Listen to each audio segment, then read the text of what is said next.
que é feita uma nomeação? Não sei se todos já atuam.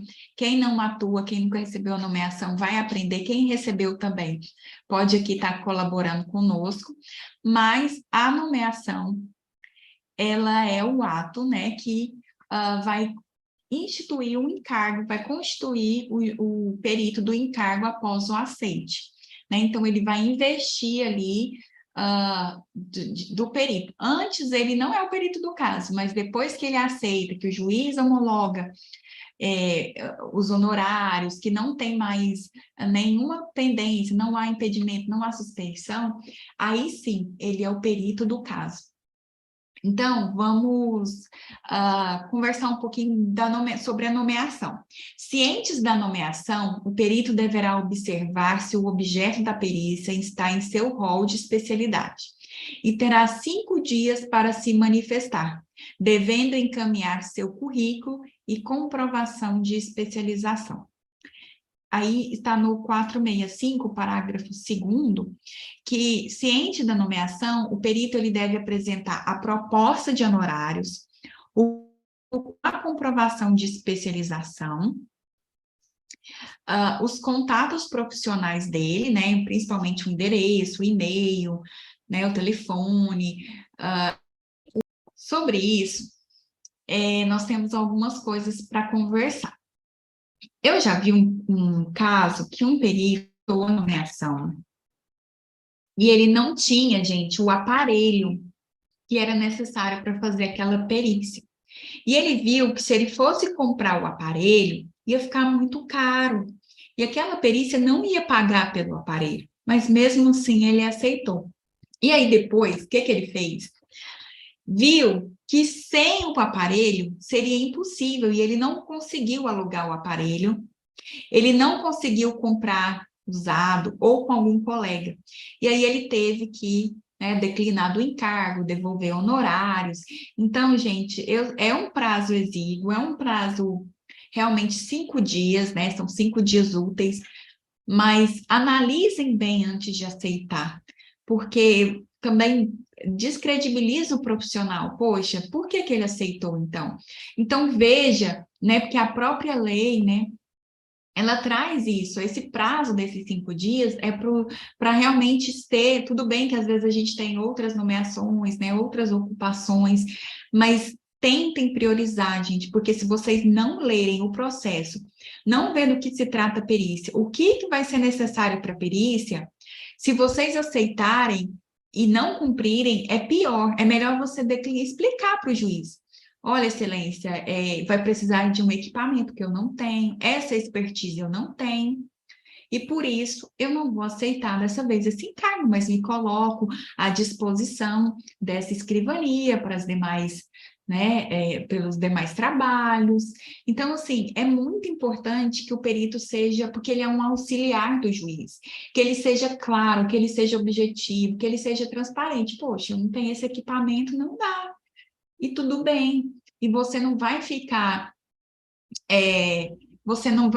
como perito, assim, sendo mal visto pela escrivania, pelo gabinete, pelo próprio juízo, porque quando você aceita e você não faz, olha o tempo que eles, né, despenderam com a sua nomeação, né, com todas as partes já se manifestaram diante da sua nomeação. Então, o Código de Processo Civil também, ele fala sobre a celeridade processual. E o juiz, o CNJ está muito em cima do judiciário para eles cumprirem o prazo. Então, que deixa, não cumprir prazo, você como perito que não cumprir prazo, ou que você aceita e depois declina, isso atrapalha o andamento dos trabalhos da escrivania.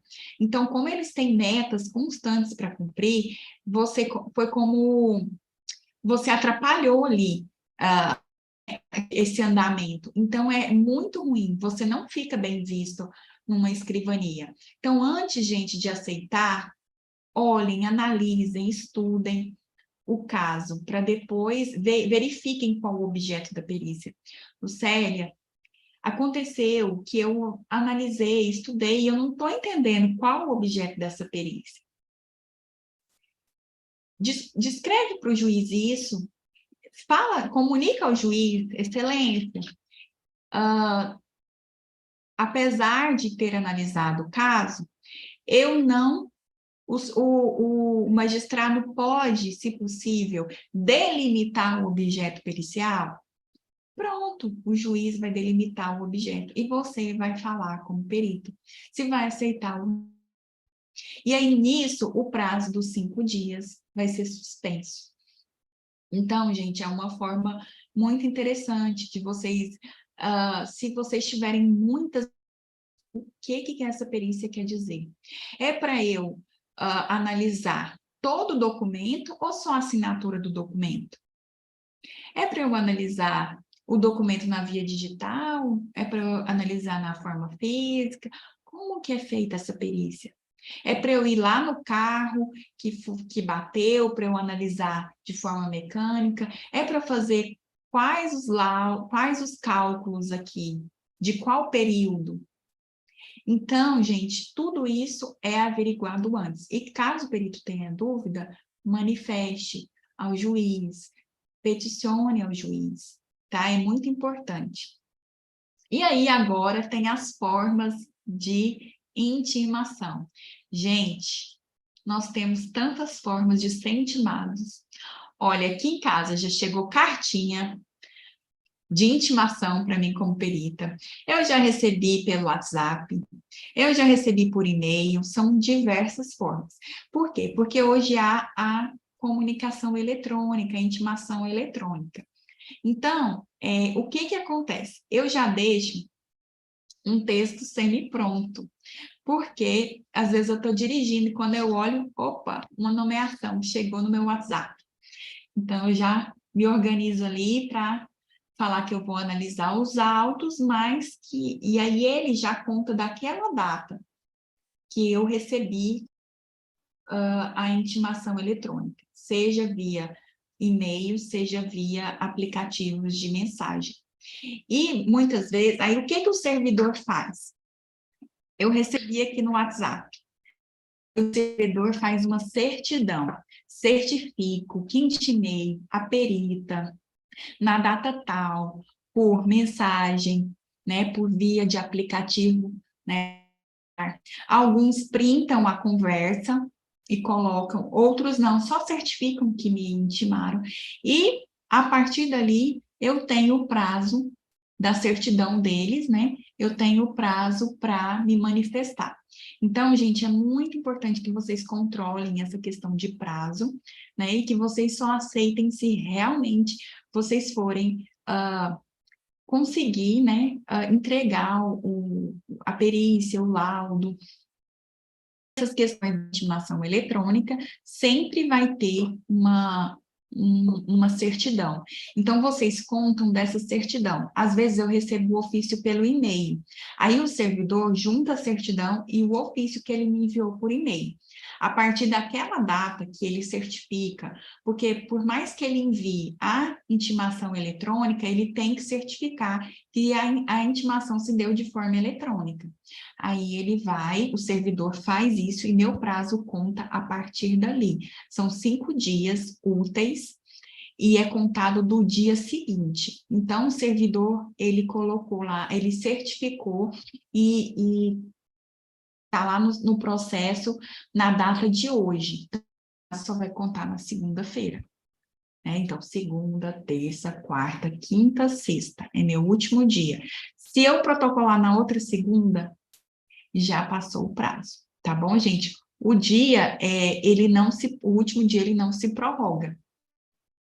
Aqui de intimação eletrônica, e a intimação por correios, a gente assina um AR, ela com AR, aí é da data da juntada do AR, que começa a contar. Então, vamos fazer uma linha do tempo, gente, para vocês entenderem um pouco como é a questão das questões da atuação do perito no processo. Então, a primeira coisa é a nomeação. O perito foi nomeado, o juiz decidiu, né, o juiz proferir uma sentença, geralmente, uma decisão, geralmente essa decisão chama decisão saneatória, mas isso vocês não precisam saber. Mas o que é saneatória? Só para vocês terem uma noção. Saneatória é quando o juiz tem uma visão panorâmica e ele vai organizando quais as provas que vão acontecer, quais a produção de provas de uma parte, de outra, se há inversão do ônus da prova ou não. Então, e é quando ele nomeia, se tem perícia, ele fala qual a perícia e nomeia o perito. Então, ele nomeando o perito, após a intimação do perito, o perito vai ter o prazo de 5 dias para aceite dos honorários, para entregar o currículo, seu contato e os certificados.